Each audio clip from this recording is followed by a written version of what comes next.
welcome to the Wars and Weapons channel. In this video, we're going to talk about the early history of Rome. Because in our two last videos, we have been talking about some of the later histories of Rome, about around its downfall and not from the very beginning.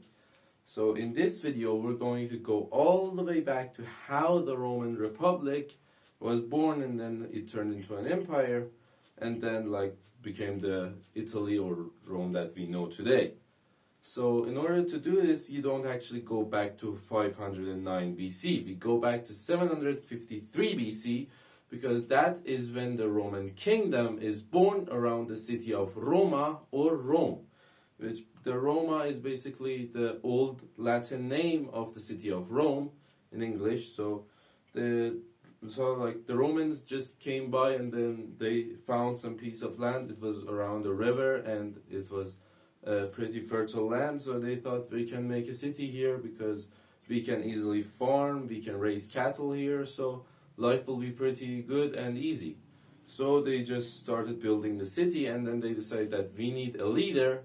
So who is it gonna be? So they made the government of an elective monarchy, like the democratic monarchy or democratic dictatorship.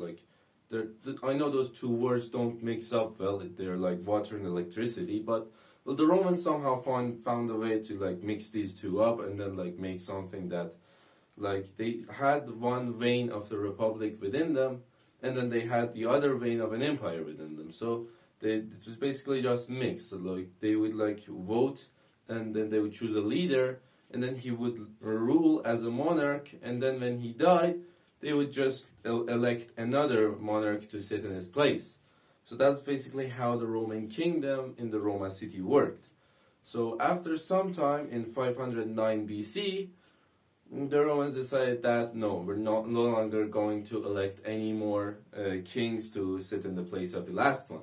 So instead, what they did was that they overthrew the kings, and then they made a republic, the world's first republic in the world. So they basically made this republic, and then they decided that the rest of Italy is basically just pretty empty, or has some small tribes that may want to join us, or may want to make war with us.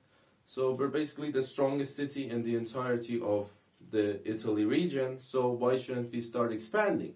So they slowly started expanding through until they took almost the entirety of Italy, except the part that was held by the French, or at the time by the Gauls. So after that, the Roman Republic that we know was born. Most of us know the Roman history from this part, not from the part of the Roman kingdom. So basically from this part, the history I'm going to tell you might already know it, and you will already know it because it's pretty common for everyone to know about this part of the Roman history. They basically started expanding their territory further and further, and then the Punic Wars started. So the Punic Wars started, and the Carthaginians said that the Roman Republic, as I said in my video about the Punic Wars, I said that the Carthaginians thought that the Romans are a new nation. They are just they have just been born. They don't have their legions set up. They don't have a great army. They don't have a great economy, and they definitely don't have a great relation with other countries. So they will have no allies. So it's just basically something we can easily take down. It's a wounded deer when you're hunting in the forest. So that was what the Carthaginians thought, because Carthage at the time was basically the main empire around the Mediterranean region. They basically controlled the entire area. So they thought, why not go and attack the Roman Empire? So they started the Punic Wars, which then the Romans won, and they took the 3 islands around Italy, and then they won again, and then they took a part of Spain, or what the Romans used to call Hispania. So they basically took a part of that until they later on went into the 3rd Punic War and destroyed the entirety of Carthage and took the region for themselves. So after that, they further on started expanding, attacking Gallic territories, and taking the French Gaul, or the Frank area, which was basically made of it was basically Gaul that was made of today's France, Belgium, and Netherlands. So it was basically some of that, and then like a small part of Germany. The rest of it was at the hands of the Germans, the German barbarians, that later on defeated the Romans. So they decided that let's not touch that piece of land ever again, which they actually did. Then we will talk about it later on in this video. So they basically started expanding. They had Gaul, they had a big part of Hispania or Spain under their own control. They had a part of Africa, a part of Egypt, and also under their own control. So they were basically now a superpower, the main superpower at the time. So, and then later on they decided why not expand even further. So the only lands that they were, like they felt like they can conquer was Germania, because like as I said, their battles with the Parthians, they thought that we can defeat them. And the Huns were actually so strong that they thought, let's just not fight them. Because Huns actually overthrew the Western Roman Empire after later on. So that's basically, they're extremely strong, so strong that the Romans just didn't go through the problem of going into war with them.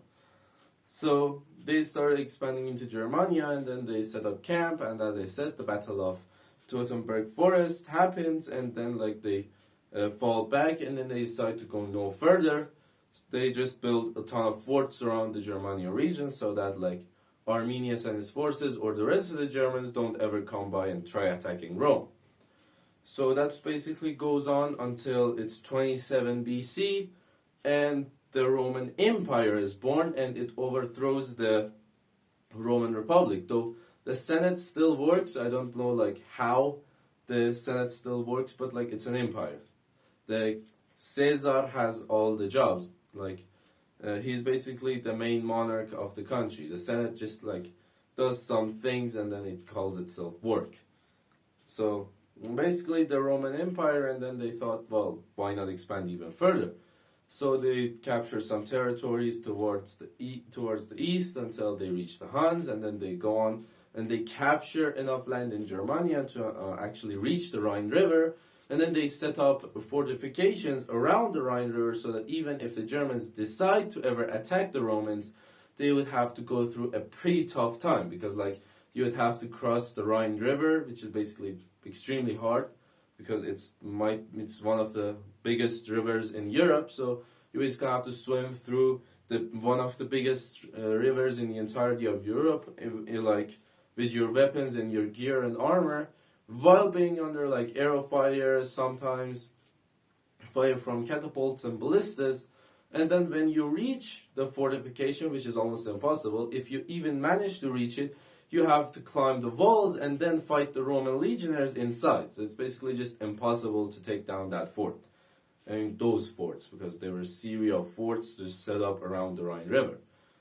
So the Romans thought that our work here is done, let's go on towards our territory. So they capture more lands in Africa, in Egypt, and then they go on and capture Syria and like some other regions around it, like Jerusalem. And then later on, the Roman Empire faces a pretty great problem, and that is division. It divides into two different parts. One of them is the Western Roman Empire, and the other is the Eastern Roman Empire. The Eastern Roman Empire is basically the Byzantine Empire. The Byzantine Empire basically survives a long time until it's destroyed in the Crusades.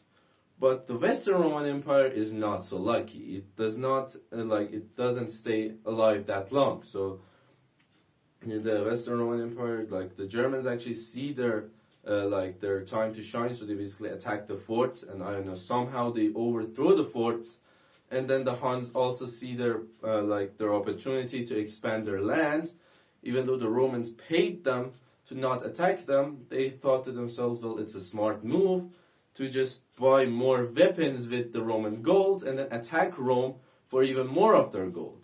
So basically these two start attacking Rome, and then they start shrinking its territory, and then the